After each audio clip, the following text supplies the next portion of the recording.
நல்லடியார்களே, ஷைத்தானை குறித்து நமக்கு தெரியும்.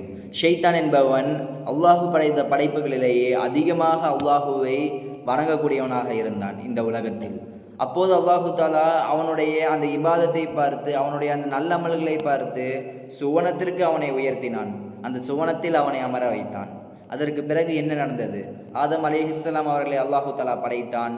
ஆதமிற்கு சுஜூது செய்யுங்கள் என்று அல்லாஹு தாலா எல்லாத்திற்கும் கட்டளையிட்டான்.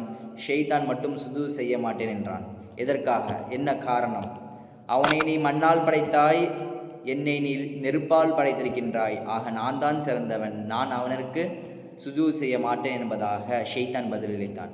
அந்த ஒரே ஒரு காரணத்திற்காக அல்லாஹு தாலா ஷெய்தானை விரட்டி அடித்தவனாக ரஜீமாக ஆக்கினான் என்பதாக நாம் வரலாறுகளில் பார்க்கிறோம். அன்புமிக்கவர்களே, அதுதான் நமக்கும் படிப்பினை. அல்லாஹு தாலா அவனை சுவனத்தில் அமர வைத்தான். அந்த நேரத்திலும் அவன் பெருமை பிடித்தான்.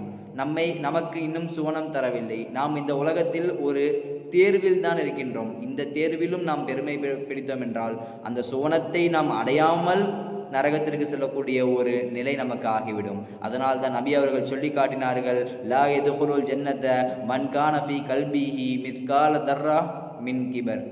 யாருடைய இதயத்தில் அணு அளவு கிபர் பெருமை இருக்கின்றதோ அவர் சுவனத்திற்குள் நுழைய மாட்டார் என்பதாக சொல்லி காட்டினார்கள். ஆக அன்புமிக்கவர்களே, பெருமை இல்லாத இனிமையான வாழ்வை இறைவன் நம் அனைவருக்கும் தந்தருள் புரிவானாக.